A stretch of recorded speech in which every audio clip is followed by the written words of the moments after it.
In Denmark, if you're an expectant mother, you're entitled to 4 weeks pre-birth paid leave and 14 weeks paid of maternity leave. And then you're entitled to a collective 32 weeks as a couple. But in the US, nada. I'm Mallory Hagan. And I'm Maggie Gehlsen-Burnett, and this is Pretty Furious.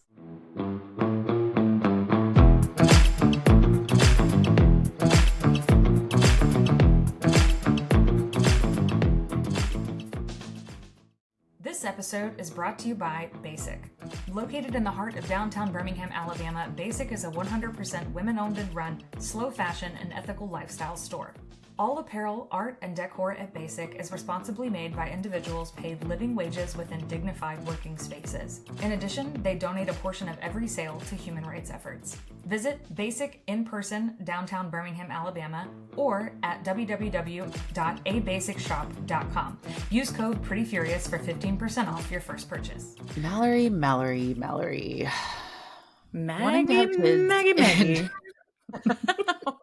Wanting to have kids in Trump's America.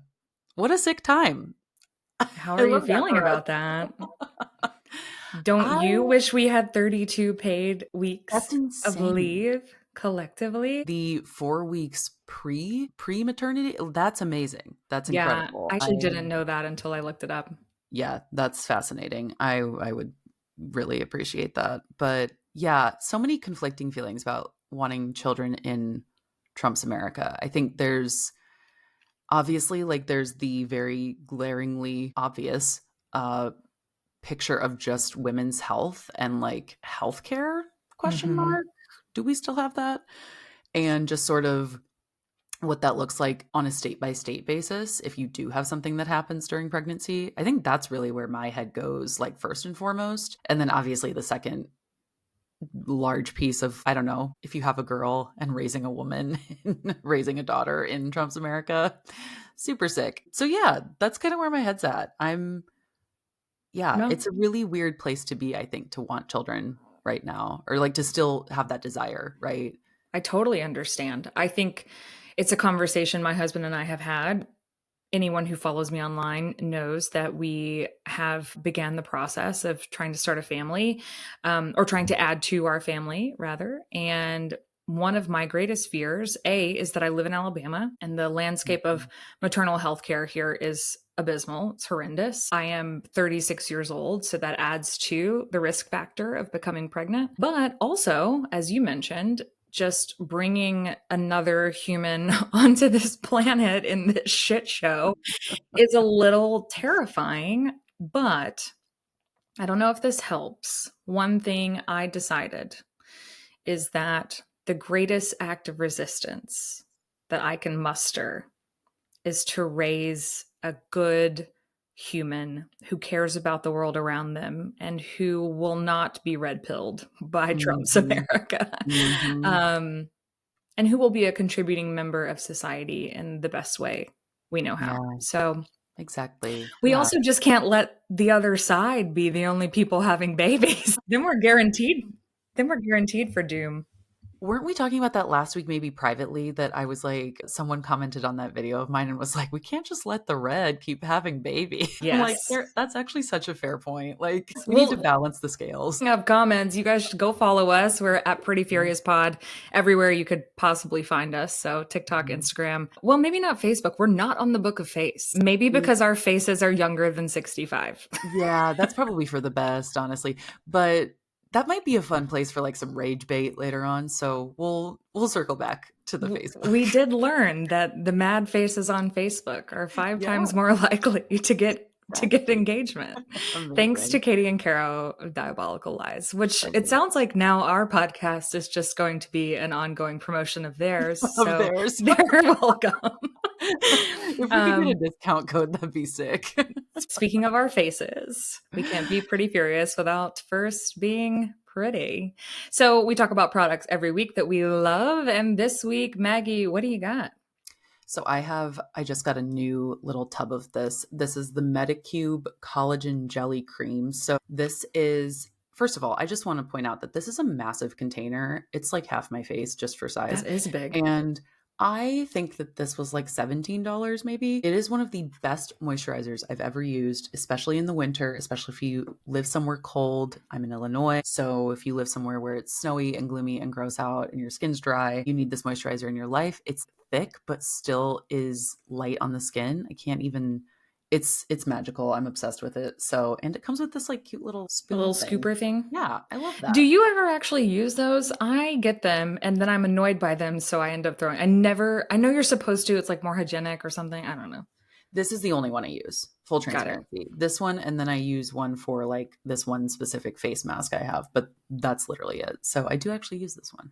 Okay, so my product, I actually think, if I remember correctly, was influenced by you. It Oh, I was can't one wait. of your products from a video that you said is actually worth it. This, the Skinny Confidential Yes. ice roller. Is that what it's called? Yes, Ice it roller? is. Yeah, the ice roller. So you influenced me and I am so grateful for it. Every day you picture this, right? I wake up, I rub my eyes, I throw on my ugly robe, the ugliest thing that I own. I can't believe my husband loves me, honestly. And then I go to my freezer and I pick this thing up and I put it in the pocket of my robe. And I Mhm. make my coffee and I like do whatever I need to do. And then about 15 minutes later, after it's had time to not be so frozen, then Yeah. rub the face. I love this thing. It's amazing. And you know So what though? It's kind of pricey. it's super They're pricey, like and I 70. will. Are they like $70? They're like $70, yeah. And I will just say that I have since learned information about that brand and like Oh the no. people who own it, yes, and Dear Media, the company that's like also affiliated with. Oh, they're Yeah, connected. yeah, that's her. So Lauren Bostic owns Forget Skinny it. Forget Confidential. my product. And then no, but I will tell you there are a couple really good alternatives. I think there's the brand Kitsch, Kitsch, I think, makes an aluminum one. So there's very few brands that make the aluminum ones, and the aluminum ones are amazing. It's yeah, it's why they actually like work and are so cold. So so I'm obsessed with mine and still use it religiously, even though I don't like the people who run the company anymore. Damn it. But I used to be like their biggest fan, so it's so devastating. And they have great products too, which is I mean, just part of the sucks. reason that we started this section of the podcast was so that we could share things we love with people, but I guess also so we can shit talk brands if we need to. So just kidding, guys. Find the kitsch one, not this one. But the idea is that you should ice roll your face. Or just like take some ice cubes and throw them all over your Also, face. don't spend $70 on something that you could probably do with a cup if you wanted to. Oh my God, amazing. Okay, Mallory, we know that we're talking about all things mental load, child rearing, and gender equity in the home and workplace today. But first, let's hit them with the headlines. So, what headline made you pretty furious this week? All right, Maggie. Right in line with your fear of having children. Yay! Are you ready? I don't think this is going to help, actually. I'm sorry. I'm so It's ready. also not funny. I'm just tickled about our beauty product. Okay, so this headline is from CNN, and it reads: Abortion bans in the United States led to more births and also more infant deaths, especially among vulnerable groups. Shocker. So no Crazy. one's surprised. In the states across the country where a 6-week abortion ban was implemented, the fertility rate increased 1.7%. So we are, in fact, having more babies. But the same research team that conducted that research found that there is a rise in infant mortality and that it has spiked nearly 6% in the Jesus. states that implemented those bans. Yay, Republican lawmaker, you are officially the reason that more women and babies are dying. I love when men make decisions about women's bodies. It's my favorite. Listen, I'd My like to say favorite. men, but it's not just men. We have some It isn't. Republican women lawmakers in Alabama that make me want to jump off my house. Yeah, you're actually right. That's fair. Yeah. It is. It is women as well. Yeah. All That's right, what's your insane. headline? Did you Okay. bring a credible source this time? I sure did. Thank you. This is from The Guardian. And this, what was the community or something.com? Yeah, I don't know, man. Okay. This one says Missouri lawmaker proposes registry of pregnant women quote, at risk for abortions. The bill's author characterized this as a, quote, eHarmony for babies that could help match adoptive parents with babies. There are so many things in here. It's called the Save Missouri Babies Act. I don't understand what makes somebody, quote, at risk for having an abortion. Like, do they have blue hair? They're a registered Democrat. What are we doing here? So there's that piece of it that is very interesting. I will be super excited to hear about the Republicans' plan for determining what the risk factors are for somebody who is, quote, at risk for having an abortion. Super psyched for that. And then also just dubbing it as like an eHarmony for babies is like the most diabolical material I've actually like ever you're just heard on of. Bumble, like swiping pregnant teen moms. You're like swiping, like, is there going to be like I'm just so curious. Is there a profile? What does the profile include? It's insane. So yeah, super lit. I'm really stoked about Both where of these women's headlines. healthcare is going and all Yeah. of this. Super fun. Well, it's interesting though, because both of them sort of tie into the conversation we're going to have with Paige Connell. And let's bring her in, shall we? All right, so we have Paige Connell joining us today. Paige is a working mother of 4 who shares relatable content on TikTok and Instagram. She highlights the everyday experiences of women balancing motherhood, careers, and relationships. She is known for her candid insights on the mental load of motherhood and the challenges of creating equity at home and at work. Paige's content resonates with millions, myself and Mallory included. She also advocates for affordable childcare, paid leave, and reproductive rights, sparking important conversations about what families need to thrive. Her impactful voice and relatable storytelling have led to features in Scary Mommy, The Today Show, Good Morning America, and more. I mean, I guarantee you at some point, if you're a woman, if you're a married woman, and if you're a married woman with children, you have shared Paige's content. Maybe you didn't even realize it. 110%. Yes. You have seen it, you've shared it. You know her, you love her. Hi, thanks for having me. We're so glad that you're here. We have already chatted about our headlines, but we're curious, which one did you bring that made you pretty furious today? I mean, I think it's the one we all saw, the woman who spoke out at the town hall and then was removed forcibly by men. Nobody stood up from her. And as a woman, obviously, it's infuriating and scary. And yeah, that's a headline that's making me pretty furious this morning. Yeah, I think the idea that we're slowly watching one of the foundations of our democracy be chipped away for the freedom to speak, essentially, whether that's how we're seeing different media outlets be silenced or backtrack or banned from the Oval Office, banned from the press corps. It's starting to get kind of scary out there. The idea that you can't be in a town hall and talk to your representative without being kicked out, manhandled, is pretty crazy. Yeah, it is. And it's more the narrative too, and kind of the way she was treated in the words that they used. I think they said something along the lines of like, the little girl doesn't like consequences for speaking up or something like that. I don't remember exactly what it was, but she's a grown woman, not a little girl. And it sounds like reprimanding a child, right? And it feels very much like that's the narrative these days, which is kind of telling women who they are and what they need to be right now, and trying to remind them of their place in the world. And so it's scary to see that broadcast nationally for all of us. Yeah, we belong in the kitchen, right, Paige? I mean, hey, we spend a lot of time everybody should be spending time in the kitchen. We got to eat, but like, we gotta eat. Not just women. Yeah, I hear you. Yeah, we opened the show talking about the abysmal state of parental leave in the US, how there essentially is none, depending on what state you live in. Paid parental leave, I guess I should say. Yeah. What is your thought on that? It's a huge disservice to parents, but I think it disproportionately obviously impacts women and mothers and birthing people. And so I live in a state that does have it. But even though we do have paid parental leave, it's not perfect. And I think there's a lot of conversation that I'm having around the paid parental leave conversation, which is like there's a layer of we all need it. And then how do we make sure men take it? Because I think that's the added layer to the paid leave conversation we don't often talk about, which is when women have children, that is kind of when they enter the most financial insecurity, right? Like women are at higher risk of financial insecurity simply for having children. Their careers stagnate, they get passed over for promotions and salary increases. And all of that starts with paid leave, really, or even unpaid leave, like women taking leave from work to become mothers or to birth children or whatever that might be.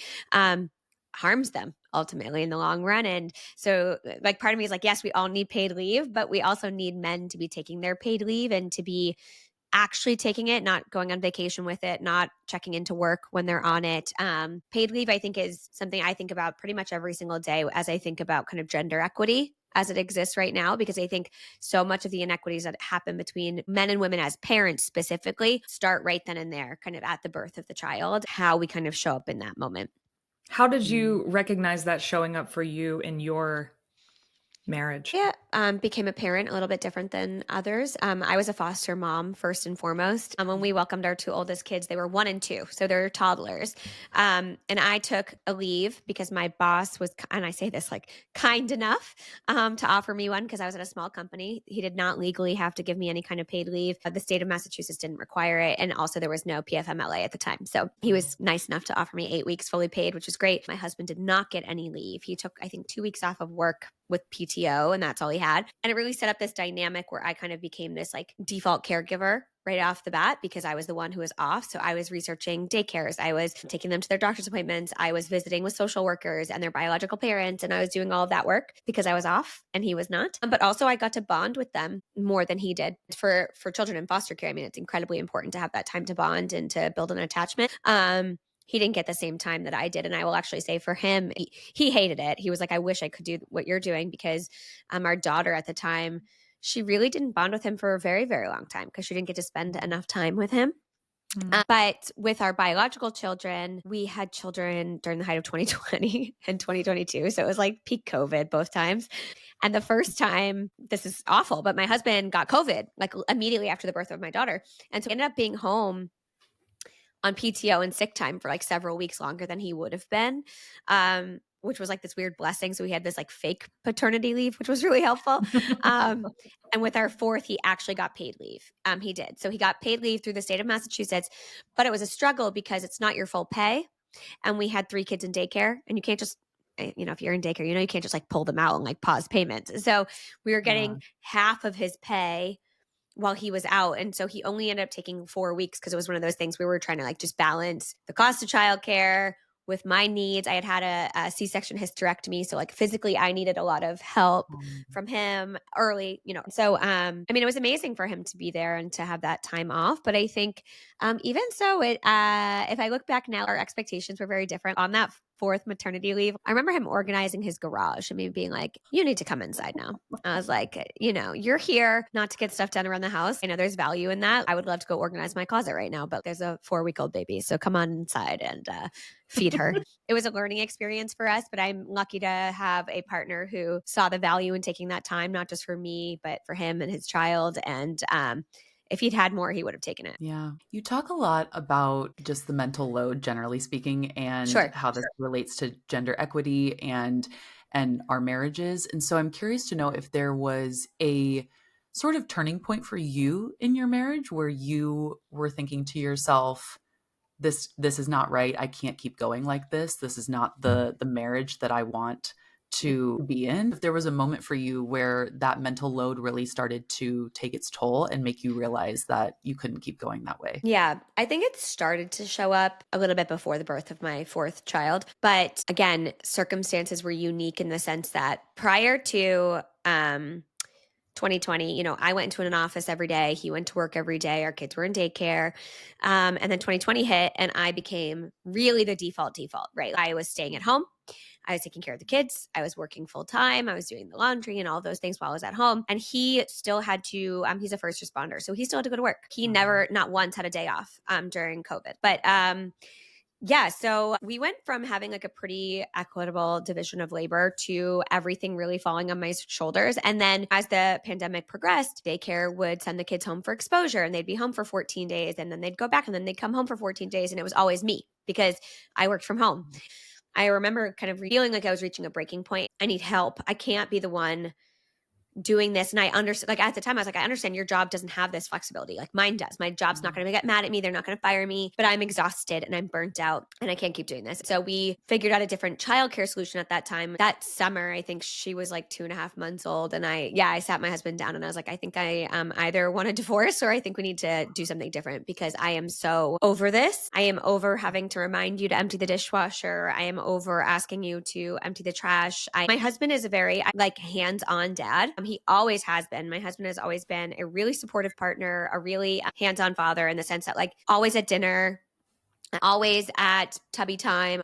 The thing that I think people often assume is if you're struggling with inequities in your relationship or the mental load that you have this like disengaged partner. And I didn't. I had a very active, engaged partner, a very supportive partner in the sense that he was a big cheerleader for me. He wanted me to chase my dreams. He was always very active with our kids, right? He was always doing overnights with our kids. He was always feeding them and doing tubbies with me and all of those things. But he was not the owner of any task. Like everything was my job to delegate, essentially. Something even as silly as like the diapers are out. It's like, okay, well then buy some, right? Like, why is that my job? And so there was this one day where we had that talk every couple has all the time. I need more help. Okay, how can I help? Well, you could do these things. Okay, I'm going to help. Great. And then a week later, we have a fight about the dishwasher again, right? We had done that 1,000 times. He had promised he was going to do the dishwasher and the trash. And one morning I woke up, and mind you, I do mornings by myself with all 4 kids because he leaves by like 6:15, 6:30. And so I had fed my baby. I was wearing her on my chest. I was getting my toddler changed. And I went to put her diaper in the diaper bin and it was jam packed. And I was like, oh my God, I didn't empty the trash. I start emptying the diaper genie. And as I'm pulling it out, it's stuck because it's so full. As I pulled it out, I cut my finger on the side of it. So I'm like gushing blood, bleeding everywhere. I'm doing deep breathing. I'm like, oh my gosh, don't lose your mind. And then we finally all get downstairs and I go to do breakfast and the dishwasher has not been emptied. All the plates that I need are in there. And I'm already back to work. And I'm just like, oh my gosh, like it's like he doesn't see me and he doesn't respect me or care about me and my time. Because when I had texted him, I had said something like, hey, you forgot to do these things again. And he said, oh, sorry, I was running late for work. And I said, cool. Well, now I'm running late for work. I appreciate it. And it was just so obvious to me in that moment that like he did not see all of that invisible labor that I was doing and the way that his inaction was impacting me and made me feel disrespected and unloved because he wasn't respecting me. Even though I knew he loved me, it felt that way because I was like, you don't care enough to do things that you know will make my life easier. Instead, you're just making my life harder. I was like, I cannot live like this anymore. And we kind of had the big talk. And it's been almost 3 years since then. So things are much, much different now. I think one interesting piece of this, and you brought it up and said, now I'm late for work. One thing I notice is, sure, someone might fold the clothes out of the dryer, but I'm thinking about all the hand towels in every bathroom that actually needed to get into the laundry. And the fact that the rug hasn't been washed in 6 weeks or whatever it might be, or that there's dust on all the baseboards, those need to be wiped down. There are also all these like secondary, tertiary things that are just kind of floating around in the oblivion. So what would you just suggest to someone who is hoping to have this conversation about mental load with their spouse? How do you start it in a way that's not placing blame and in a way that's productive and allows for the outcome you're hoping for? Yeah. Well, maybe even before you get to the conversation about, I want a divorce, or, before that big sort of like ultimatum comes into play. So I think the problem for most, I say women because this is kind of a gendered conversation in the sense that typically this dynamic exists between men and women. And when I talk about mental load, I think it's really important to state there's kind of a difference between mental load, domestic labor, right, invisible labor. They're not all the same thing, right? They all kind of fall in similar buckets, but they're not necessarily all the same. So I think that's important to talk about. And something like mental load doesn't just exist within our relationships, right? Women tend to carry mental load in like non-promotable tasks at work, right? Like women tend to carry the mental load in sibling dynamics, right? If we always joke about the eldest daughter, right? And like her responsibilities versus her brothers. And even with our parents, right? Dad, did you get mom a Mother's Day gift? That kind of mental load that tends to be defaulting towards women because women have kind of been conditioned to be caregivers and to give of themselves. And so I think that is actually where I start. I think it's really hard to have these conversations when you're drowning in it without having the information and the tools to articulate what's happening. I wish every woman and man would do this before marriage and kids, but it's kind of like breaking down these ideas and societal conditioning that we experience growing up in a patriarchy, right? Growing up in the US in particular, knowing that I made a video a while ago that said, stop doing things for your boyfriend that he can do for himself, because I met my husband in high school and I used to just do things for him just to like be nice, but then it became an expectation, right? And it's like, why was my conditioning that I should do things for him to make his life easier, but his conditioning was not necessarily the same for me. And so I actually think if we can start kind of breaking down these ideas and the societal conditioning about what it means to be a good wife, a good mother, a good woman in general, what it means to be a good man, a good husband, a good dad. Because also when you ask men, what did people tell you about being a dad? Like, what did you expect about being a dad? They're like, oh, nobody really said anything. I'm like, what do you mean? They're like, no, I just like saw my dad or I saw my uncles and I like watched what I liked or didn't like, but nobody explicitly told me what it looked like to be a good dad. And I'm like, oh, weird, because people tell you your entire lives what it means to be a good mom. Well, I remember being like 4 years old and somebody calling me Mommy Paige because I would take care of my little brother because he was a baby and I liked playing with him. And they'd be like, oh, Mommy Paige. And so like from 4 years old, I'm thinking, okay, I would make a good mom because I'm taking care of him. Girls are babysitting. We're taking child development classes in high school. Like, why? That was an elective, but it was full of girls. It was all women in the class. So I think I start there. Specific to this conversation with your partner, I think it's really important to get familiar with the language, right? Like, what is invisible labor? Because it doesn't actually mean it's not visible. That's not what invisible labor means. So like, what is invisible labor? What is the mental load? What is domestic labor? How do we value our time thinking about these concepts? Because one of my biggest struggles, and I know one of the biggest struggles of so many women, is simply being able to communicate what they're experiencing. I am feeling burnt out because I'm doing all this invisible labor and I feel like I'm carrying the mental load for all the things that happen in the house. And yes, you're great. You do the laundry and you cook the dinners, but every time you cook dinner, you ask me what to make. And that stresses me out, right? We don't know why that stresses us out until we're able to say, like, you're putting the mental load of dinner on me, even though you said you were going to do dinner. So like, if you're doing dinner, I need you to cook the dinner. I need you to plan the dinner. I need you to know that we have the recipe in the fridge. Like, I need you to know that. And being able to articulate that, I think, is step one to having a productive conversation. Because when we don't have that language, when we can't articulate the difference between a task and the mental load associated with that task, we just end up fighting about who's cooking dinner. And then nothing really ever gets resolved. Right. Do you think some of this, I'm sitting here listening and thinking about, we have a great relationship. We divide tasks really, really well in our household. And we're raising two boys who we expect also to be a part of those tasks. And to me, that's a part of being aware of this, thanks to you and other creators who have brought it to my attention, because I want to make sure that we're raising young men who are good partners to whoever they choose to love in whatever way they choose to love them. But I find myself getting frustrated sometimes because I have an expectation that might not match my husband's expectation. Like my version of something being clean or folded a certain way or whatever it may be. And then I realize that I have maybe a different expectation. Sure. How do you work around that? Because ultimately, your partner is doing the thing, is helping. It might not just be the way you envision it. Yeah, I think it depends on what it is, right? We can have some leeway. Everybody does things differently. Everybody has different preferences, but there's certain things where it's like objectively, right, a right and wrong way to do things, right? Like objectively, this towel needs to be folded in threes. But it's like, you know, the laundry, for example. If you're putting the 4-year-old's clothes in the 2-year-old's room, that's just wrong, right? You didn't take the time to look at the tags, and or you don't know what size clothes they wear, and so you've put them in the wrong room. And so now when I go to get them dressed in the morning, I don't know where their clothes are. That's frustrating, right? And you've made my life harder in that instance. To me, that's pretty objective. Like you put it in the wrong spot. Folding the towel, right? Like we can have some leeway here. But I think the important thing is like, do we have mutual respect and a willingness to listen and learn? Because there's been things that my husband has taught me, right? I remember when we were in high school, actually, I had like a bajillion keychains on my key. And he was like, you're going to break your ignition. Like, way too heavy. Take all those things off. And I didn't look at him and like get mad. I was like, oh, I didn't know that, right? It's helpful for him to teach me those things. And chances are, in most cases, when a woman is coming to her husband and she's saying, hey, I do it this way in the dishwasher because a couple of times I didn't. And when I opened up the dishwasher, the dishes were still dirty, right? I know this because I've lived this and I know this through learned experience, right? I think oftentimes there's this assumption that women are nagging for the sake of nagging and they're not. They're saying, I've done this enough times to know what works and doesn't work. I'm trying to pass on my wisdom to you.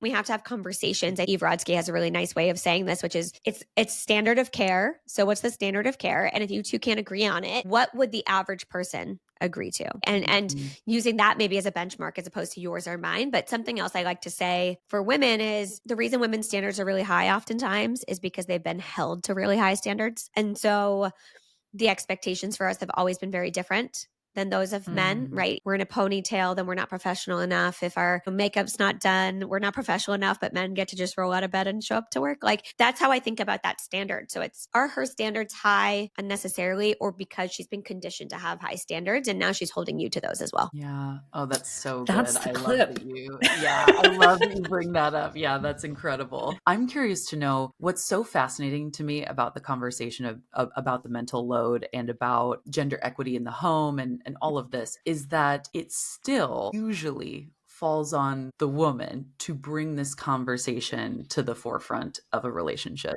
So I find it fascinating that also is a piece of the mental load that women have to bring forth is the feeling of inequity and how because it impacts them more indirectly. But I'm curious to know from your perspective, if we sort of flip the script and we ask maybe a male spouse, I'm specifically thinking of stay-at-home moms because a lot of people will argue that being a stay-at-home mom is not a quote job. How men or a male partner could view the unpaid labor that a stay-at-home mom is doing and how they could maybe recognize that labor versus viewing it as something that is just you get to have fun and stay at home while I go and make all of the money for our. Yeah. Any man who has spent time being a stay-at-home parent, even for a short period of time, will tell you it's a lot of work. Right. So my husband used to joke that he wanted to be a stay-at-home dad and then we had kids and he's like, never in a million years, I'll die. It's so much work. It's so exhausting. Right. When people have to live the experience, they recognize how hard it is. The problem comes back to conditioning and messaging. Even silly things like we say, being a stay-at-home mom saves on the cost of childcare. Like we could position it as this cost savings. If your wife stays at home, she saves your family money. But we do the same thing with breastfeeding, right? It's free. Well, it's not free. It's her time. She's spending hours and hours of her life breastfeeding. That's not free. It takes time. And so we have been conditioned to view women's time as free. Their time is free and men's time is valuable. And we've placed all the value for men on their paid work. And we've told women that their most important role is in the unpaid work that they're doing. That's the most important thing they can do. But then when women do that, we tell them it's not important. You know, it's really tricky, right? We always tell women like the most important job in the world is to be a wife and a mother. And then they become a stay-at-home mom and they're like, so what do you do all day? What are you even doing? Your job isn't hard. It's interesting because I've also noticed this uptick online of these like male financial gurus who are like, oh, a stay-at-home mom will save you $300,000 a year because you're not paying for a nanny and a chef and a this and a that. And they position it as this like cost savings for the family, but they don't ever recognize that like that woman's time is still valuable. And when you take away that loss for the family, you put the woman in financial risk. She's now in a position where she's financially reliant on her partner. And the family is also financially reliant on that one partner. And so then it puts this pressure on the man to earn all the money. It's really hard to deprogram ourselves from this thinking of like our time is free. Essentially, you don't have to pay for women's time. You get this unpaid labor because that's what we're supposed to be doing, whether it's laundry, cooking, cleaning, or just simply taking care of the kids. Oftentimes, when I say invisible, it's not that you can't see the work that they're doing. It's just that you're not responsible or present for the work. You only benefit from it. And so you don't actually see how hard it is to do it all day or the time that it takes. So if you're the person who gets to come home every single day and there's dinner, and you come home every single day and there's laundry in your closet or clean clothes in your closet, you don't have to wonder how it got there. You don't worry about how it got there. You just get to benefit from the end results, right? It's just this really tricky narrative. And I want to be very clear that I think a stay-at-home mom's time is incredibly valuable. I think paid work is a necessity. But if you get paid, I don't care if you get paid $1,000 an hour and your partner's a stay-at-home mom, your time is not more valuable. Your time is not more valuable. And your ability to work that job where you get paid $1,000 an hour and your ability to have a family at the same time is only made possible by your stay-at-home partner. So you wouldn't be able to earn that income without them. And people don't really love that narrative, but I think we need to flip that switch, which is not that she's lucky to stay home. He's lucky to have her staying at home, right? Like the family is lucky to have that support system. She wasn't just sitting around all day long. She was working. And so how do we share the work when we're home together? One thing, especially if you're a woman and you're getting married and this is something you and your partner are thinking about as a future for both of you. So interestingly enough, my mom was a nail tech. She owned her own business. She did women's nails. And most of those women were stay-at-home wives, stay-at-home moms who came from affluent families. And over the course of 20 years, she watched so many of those women find themselves in positions where they either found out their husband was having an affair or they just simply wanted a divorce. It wasn't a healthy marriage anymore. And they were having to like secretly siphon money so that they could afford a lawyer. I mean, just there are so many different scenarios that you never plan to find yourself in, but you can. And in that event, if you have spent the majority of your marital time staying at home, then there should be some sort of only yours financial compensation for that. Yeah. Just as, and you know what? If that day never comes, great. When you guys are old and gray, take yourself on a cruise around the world. But until then, make sure you have set yourself up for whatever may come your way. Right. Well, it's also not just divorce either, right? Like death, disability, anything can happen. Your partner gets laid off or is disgraced at work. Who knows, right? Anything can happen. And so I do think it's really important to be prepared financially. A lot of women will tell you that they have an allowance from their husband, which I think is a scary place to be in, where you don't have access and you're not being compensated in the same way they are, even though, again, your staying at home has given them the ability to do what they're doing, because without you, they can't do that. And so that money really should be a shared income, a family income, as are all the expenses, right? And so I think it's really important, to have that perspective also, that anything can happen. You want to be able to provide for yourself, for your children, if you have them, and just have that safety net. Because when you don't, it can feel really dangerous and scary to not have access. Yeah, totally. I was just having this conversation with my sister over the weekend about how I know, several people who financially receive the quote allowances from their spouse, or who maybe don't even have established credit very much because they have just sort of relied on, their spouse to pay the credit card bill. They put everything on the credit card and then they pay the bill. Whereas, I feel very lucky that my spouse and I, in our marriage, I have always just done the financial stuff, and I've always been the one to sort of take care of that, because I'm like very type A and weird about making sure I know all of that information. And so I often think to myself, money it's not about necessarily having the ability to go out and buy whatever it is I want to buy. It's about having options. It's about having the ability to make a choice if I get to that point. And so I feel like a lot of women don't have that ability because of the financial aspect and the reliance on their spouse.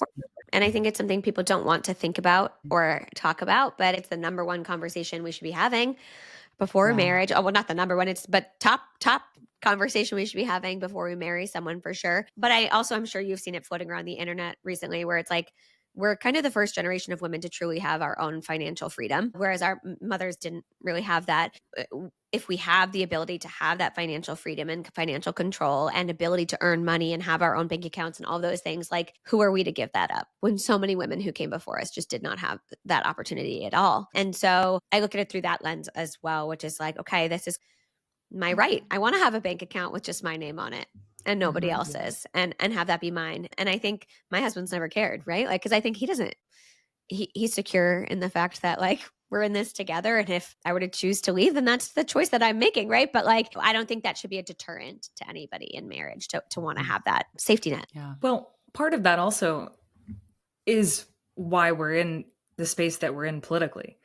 Women no longer are in positions to need spouses, partners, men.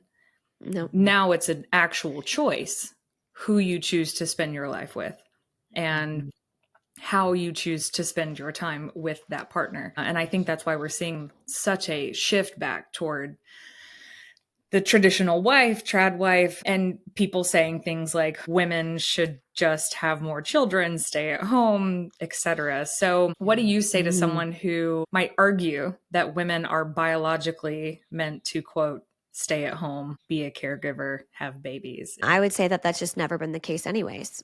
This is it's propaganda. Most women have always worked. Most women have always been employed. Always. Women have been always working. So it's this kind of false narrative that the most privileged white women have had. They were stay-at-home moms, maybe, but it was a privileged group of people and women who were in that position. The majority of women worked. And I think I just saw something recently that it was really a short period of time. I think probably like the 90s to 2000s where women were like becoming stay-at-home moms, and that like sense that they had kind of the autonomy to make that decision and choose that decision. Whereas before it was like privilege or not privileged. And if you weren't privileged, you didn't have the luxury to stay at home. And so it's so interesting that we keep saying like America great again and like have women stay at home like the 50s. And it's like, my grandmothers both worked. Every woman I've ever known in my life has worked. Many women have just been doing unpaid work. They're working for their husband's businesses, unpaid, right? They're working for a family business, unpaid. It's never really been true, even in the tradwife sense of the term, right? Nara Smith is working. Ballerina Farm, she's working. Hannah Nealman's working. They're all working. Everybody's working. And so who's getting paid for the work? That depends. But women have always worked.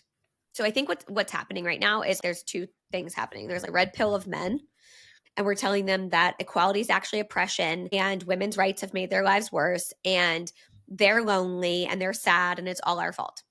There's that narrative. And I think the data also shows on that, you'll have to fact check me, but that they're not much lonelier than women in studies. Men aren't actually much lonelier. It's just they're like really latching on to the idea of loneliness. So there's that.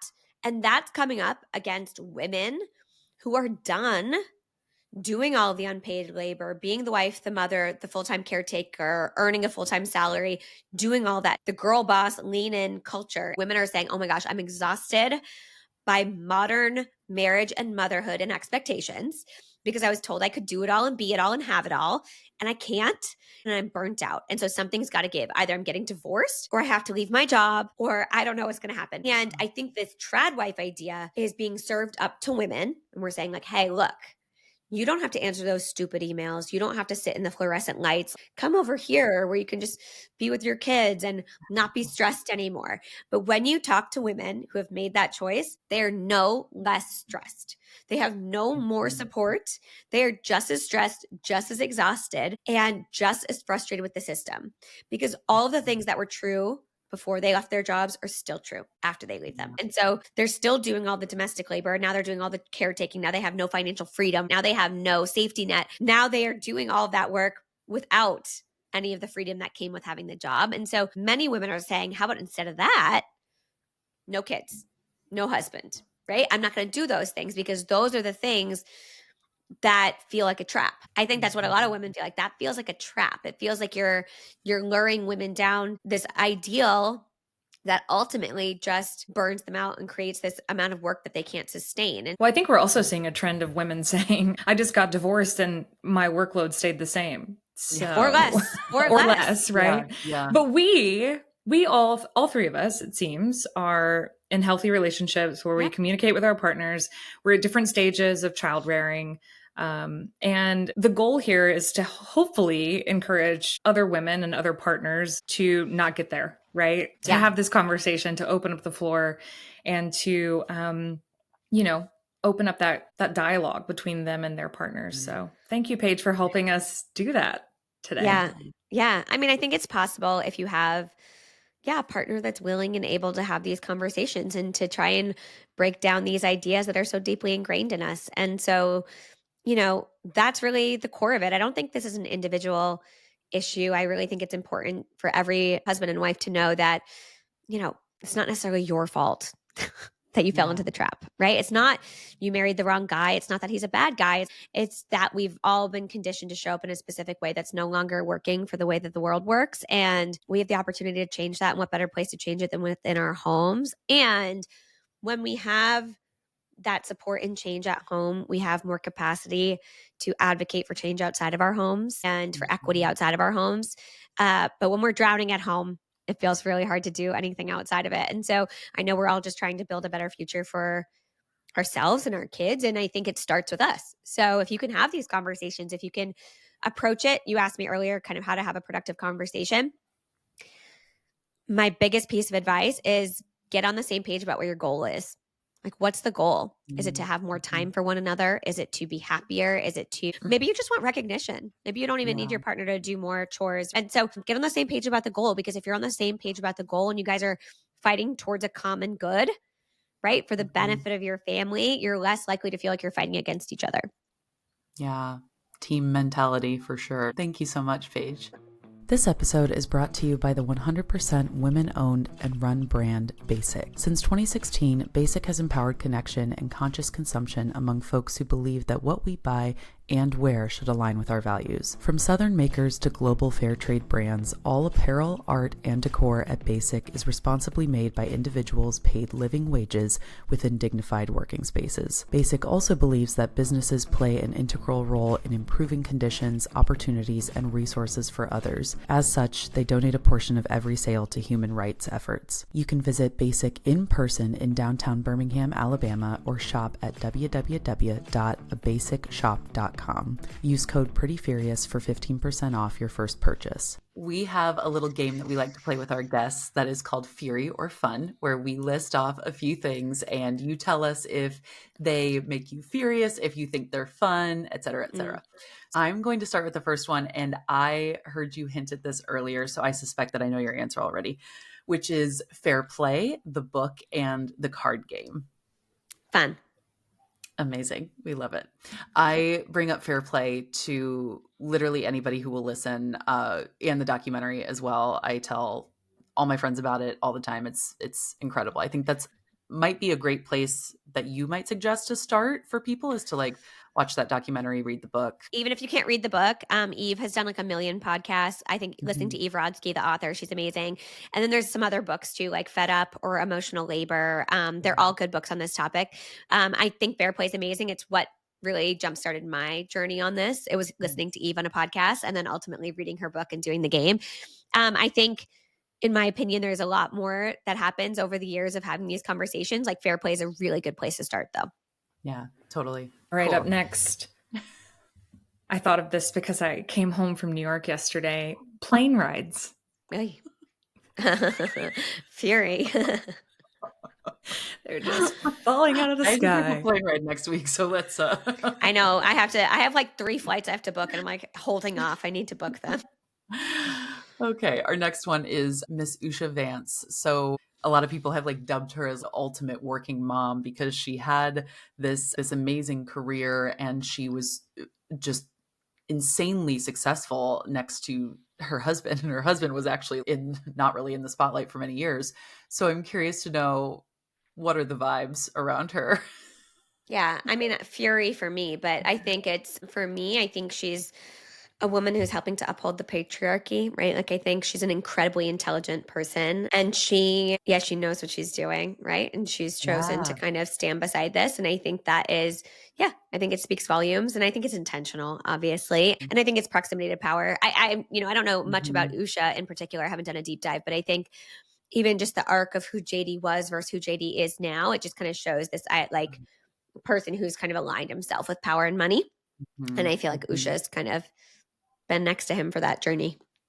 Yeah, totally. I feel like she got used, and it won't be long before she's dismissed. I agree. I think She's that's good for the imminent. narrative. Yeah, it's good for the Totally. narrative. Yeah, but I don't think, I don't know. I don't want to discredit her by saying that she's not like aware, right? Yeah, Like, I think she is totally. aware. Yeah, at least that's my vibes. Yeah, someone that intelligent has to be, right? Like she's incredibly smart and I mean, I've never heard her successful, so. speak, so I don't know. Yeah. Yeah, maybe not. That's true. All right. Family vlogging channels. Oh, Fury. I hate. Hate for so many reasons. Obviously, child exploitation is like the number one. Yeah. I'm Agreed. reading House of My Mother right now by Sherry Frankie, and Oh my gosh. I didn't have any context going into the book. I just kind of Oh no? ordered it Okay. and didn't know about her family or anything like that, and have heard a little bit about connections but didn't really make the connection to her story or anything. And oh my god, I was just like, I'm about halfway through and it is the most just Yeah. asinine shit I've ever heard of, like what that woman made her family do. So Yeah. And even people who are not abusive to their kid, or Ruby Frankie's like, awful, oh, awful, awful.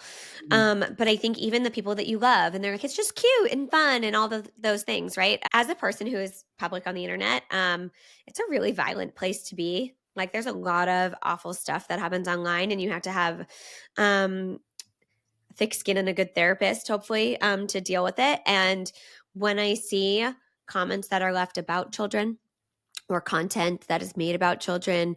I know how hard it is for me to show up online. I cannot imagine a child unwillingly being subjected to all of that, even if it has good intentions overall. Okay, our last one is I'm curious to know your thoughts on Kite Baby and the entire like debacle that happened with them last year, and sort of their like trying to rebrand and sort of just like forget about all of that. So I would love to know your thoughts on Kite Baby. So I am an adoptive mother. And so I think a lot of people thought that I would have a lot of empathy for the adoptive mother, which I do. Mhm. I do have empathy for her. However, I have a unique perspective where I know that most women give up their babies because they can't afford them. Right. So most women give up their babies because they can't afford them. And this woman, who is kind of a privileged white woman adopting someone else's baby, was able to raise thousands and thousands of dollars to help her with her paid leave to adopt this baby. And we live in a society that would never fundraise for the birth mother in the same way. Right. Mhm. So when this initially came up, I chose not to speak about Kite Baby specifically because I don't know that I have opinions on it. But I don't know if I have enough information, right, Totally. truly on like everything that happened and how it came to be. Ultimately, Right. though, for me, the bigger story was the way that we view motherhood in our country, and how we often shame women who have children that they can't afford, but then we'll fundraise for women who can't afford to adopt. Right. Yeah. And so we Mhm. don't have the same tolerance typically for women of color or underprivileged women that we have for privileged white women who want to adopt someone else's baby. And that was an interesting part of the story for me. Totally. No, that's such an interesting interesting and personal take too, for yourself and your own story. And like, I don't think many people maybe even considered that narrative. Why would that be a narrative we consider usually? But wow, I really, really like that. That's fascinating. And Yeah. So at the beginning of the show, we always talk about a product we can't live without this week. So Maggie and I have ours. Do you have a product for us that you just simply cannot live without? Okay. Yeah, it's my water bottle. It's like my appendage. Like if I don't have my water, if anybody wants to know, it's the Owala free sip, I think. It's like with the I was just straw, gonna but ask. also it's Yep. amazing. You can drink like a straw, or you can drink normal without a straw, which is great. You have an option both ways. It's my favorite. I have like a couple of them. I rotate through them. It's my favorite thing, and I don't go anywhere without it. Not even like if I'm going upstairs, I'm bringing it with me. Like I have to have it with me. So it's my all-time favorite product. Amazing. I love it. That was actually Mallory brought her water bottle as her favorite product on our last What kind is episode. it? So I have a Brita Oh. filtered water bottle. Very fancy. Very, very into Wow. it. Interesting. I'll have to look in. I don't think I'll change, but I will look into it regardless. Listen, we're going to rename the podcast Pretty Furious and Hydrated Yes. because we're 2 for 2 on water. You got to keep the skin glowing. Okay. That's what I said. I was like, it's my favorite beauty product because water is the best thing for you. Yes, it is. And we never drank it as kids, but look at us now. At least we're hydrated now. Oh, man. Well, thanks, Paige, so much for being here. I feel energized after this conversation, actually, and excited to start some conversations in my own household, and hope other people have learned ways to get that conversation started too. You're on the same team. What's the end goal?